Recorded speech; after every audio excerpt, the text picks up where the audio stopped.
دا وسوسه نه ده، وسوسه د الله په باره کې یو سوچ و فکر زما او ستا زړه له راسي، وسوسه راسي، نو موږ ته په خوله بیانولی نسو بیانولی. ولې نه بیانو؟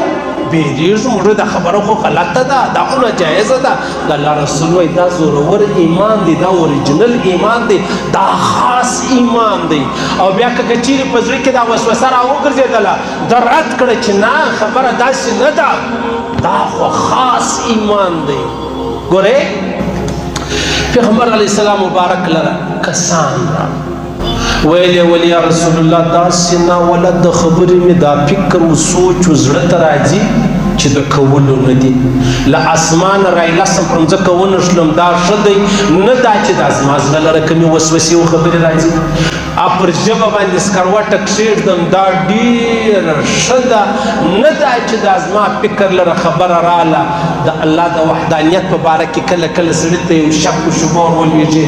د پیغمبر علیه السلام د نبوت په باره کې، د پیغمبر علیه السلام د ازواج مطهراتو په باره کې، د الله پاک د عرش د کرسي په باره کې، د الله پاک د جنت او د جهنم په باره کې یو خبره زړه ته راسي چې راسي یا رسول الله دا خبرې موږ څه وکړو، زموږ زړه ته داسې وسوسې راځي.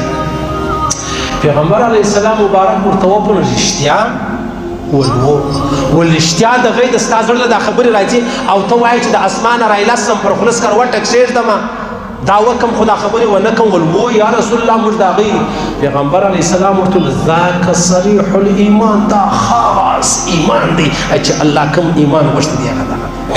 دا وسوسه نه ده، وسوسه د الله په باره کې یو سوچ و فکر زما او ستا زړه له راسي، وسوسه راسي، نو موږ ته په خوله بیانولی نسو بیانولی. ولې نه بیانو؟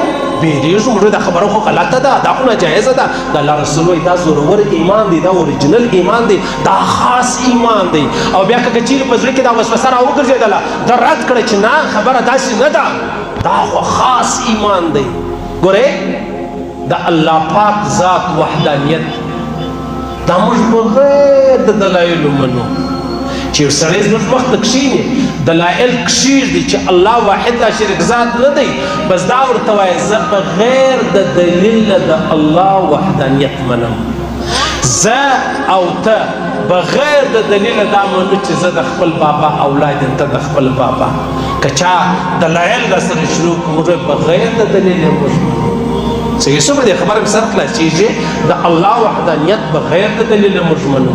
پیغمبر علیه السلام مبارک له فرمایي وایي شیطان راشي، شیطان چې رالی تا ته وایي ته چا پیدا کړی؟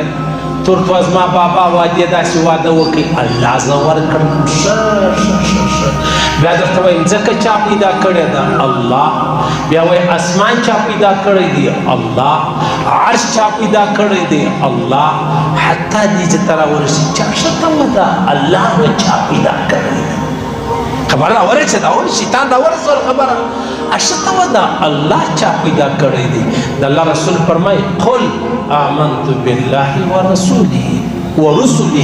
بس دا وایي زما پر الله ایمان دی، زما د الله پر رسول یا پر رسولانو ایمان دی. فلیستعذ بالله اعوذ بالله من الشیطان الرجیم. چې داسې خبره د چا زړه لره راله پر خوله یې راوړم، پر خوله یې راوړم، پروا نه لري، هېڅ مشکل نه دی، دا رښتیا ایمان دی.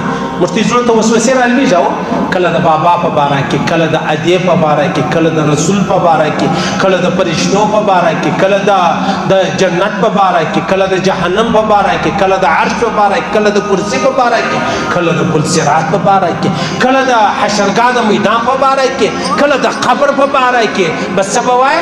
قل آمنت بالله ورسله. زه د ما پر الله ایمان دی، د الله پر رسول پر رسولانو ایمان دی. فلیستعذ بالله، بس دا وایي اعوذ بالله من الشیطان الرجیم. خبره خلاصه شوله، هېڅ خبره به بیا زما او ستا زړه نه راځي. د الله رسول فرمایي که ستا زړه له وسوسه راله، ناولده خبره راله، کله کله داسې یو سړی کپېږي، هغه وایي یاره ډېر ناولده خوب مې لیدلی دی، یو ډېر بېکاره خوب مې لیدلی دی، ویلی نه سمه.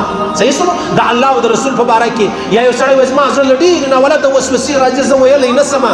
وایه مه، په خوله یې راوړمه او عمل ورباندې کومه دا ایمان دی که دې په خوله راوړله نو دا وسوسه نه ده دا ستا شرارت دی دا ستا ګمراهي ده که دې عمل ورباندې وکوي دا وسوسه نه ده دا ستا شرارت او ستا ګمراهي ده چې دې په خپله کوې زړه له خبره راله بغیر د اختیاره راله چې راله په خوله یې مه کوه هغه کیسه مه کوه عمل مو ورباندې کوه بس دا ایمان دی دا صریح ایمان دی دا هغه اوریجنل ایمان دی او شیخ الاسلام ابن تیمیه رحمه الله فرمایي اکثره د علماو اکثره د دیندارو اکثره د نیکانو خلکو زړو ته دا وسوسې راځي ولې د شیطان کوشش دا دی چې یو رقم دا سړی راواړوم صحیح سلو نو هلته علما چې کله علم لري بیا هغه دا خپل قرآن او حدیث مخ ته کښېږدي بیا د شیطان وسوسه چې د هغه چیز کې هغه لا حول ولا قوة الا بالله پښتانه وایي وایي شیطان چغه کا لا حول ولا قوة الا بالله پر ځان ووایه مه کوه داسې مه کوه کله کله یو سړی پر غلطه ولاړ شي د الله په باره کې یو سړی وایي موږ د خدای ومنو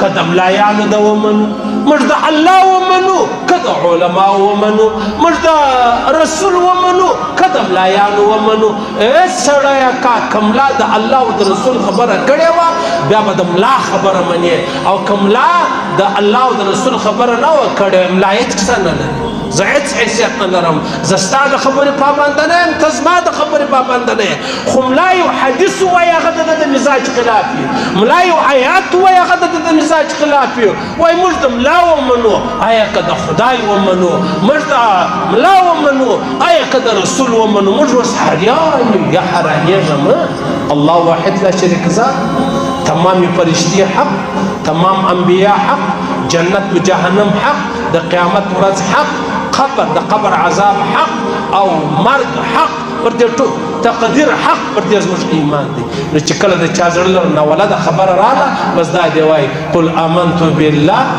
ورسله بس اعوذ بالله من الشیطان الرجیم الله دې وایي اولاد القبول منظور وګرځوي الله دې پر دې تور موږ ته مرګ راکړي چې موږ مرو دا وایي لا اله الا الله عزیزانو دا میاشت خو د ربیع الاول ده دا میاشت د جناب نبی کریم مبارک صلی الله علیه وسلم سره ډېر زیات تعلق چې دی هغه لري زه کوشش کوم چې د پیغمبر علیه الصلاة والسلام پیدایش د دنیا ته راتلل بیا د جناب نبی کریم مبارک صلی الله علیه وسلم رحلت له دې دنیا تک په مابینځ کې دا خبره ده چې کوم چا د پیغمبر علیه الصلاة والسلام ګستاخي او توهین کړی دی بیا دا خبره هم ورسره ده چې د پیغمبر علیه السلام څومره عظیم مقام دی او څومره لوی اعزاز الله ورکړی دی خبره داسې ده عزیزانو